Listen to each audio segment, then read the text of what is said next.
it is. Right, for the last few minutes of the programme, I want to bring in Eloise Power, who is a barrister who specialises in cases involving defective medical equipment. Peter Jones is here. He's a retired surgeon who used alternatives to mesh. And Sharon Hodgson, Labour MP, whose mum has had problems, really bad problems, with vaginal mesh. Right, what can patients do who feel they've been harmed by mesh? So good morning, Victoria. First of all, these cases involve real human tragedies. As we've heard from everybody on the show this morning, patients who have been harmed should seek advice from a reputable solicitor specialising in clinical negligence or product liability law. Will they get very far? Some will, some won't. It's easier to win clinical negligence cases than product liability cases as a huge generalisation.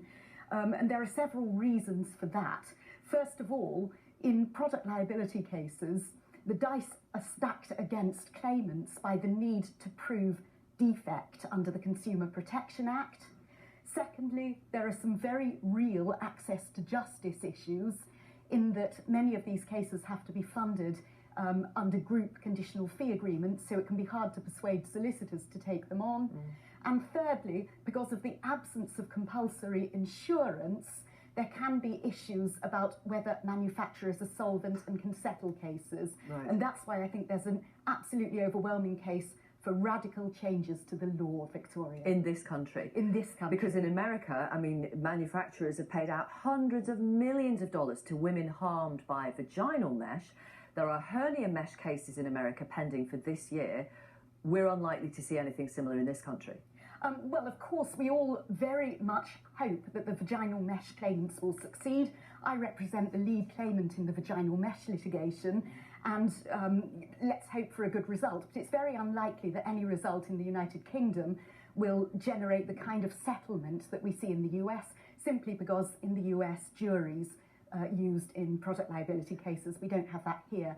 Now, I wouldn't suggest bringing that system in wholesale to the UK. There are other better ways in which we can change the law. So many messages from our viewers this morning. I had a triple hernia operation 18 months ago. Pain ever since. I'm a single dad with 4 kids. I can't work anymore. I've been signed off work permanently.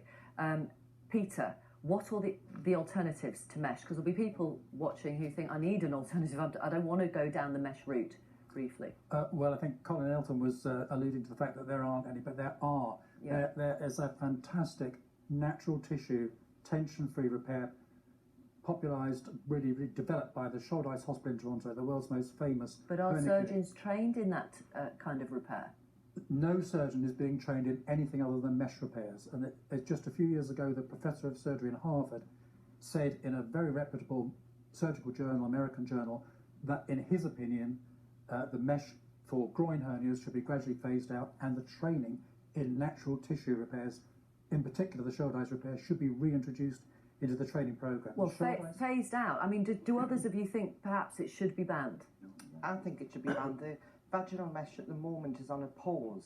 But yes. As far as I understand, hernia mesh operations are absolutely still going ahead. So every day more victims are being created, which is a disgrace. What do you think, Harry? I can only say my case. So I had the operation last year, and when the mesh, obviously when the surgeon took the mesh out, he found that my spermatic cord was trapped.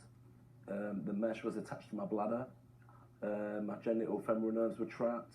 The mesh shrunk, it was tugging on my muscles. I had screws and clips on my pelvic bone. I have no other comment.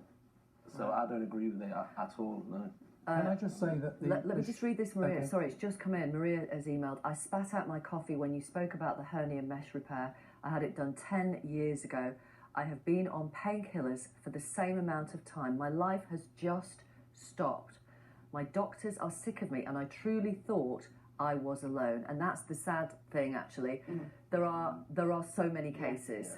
But it makes people who are watching, who thought they were going mad, feel better to know that well, we've all they been are told not for years alone. that it's not the mesh. Yeah, and that's one of the things that I've raised in Parliament, and I was just talking to the surgeon, Peter, here.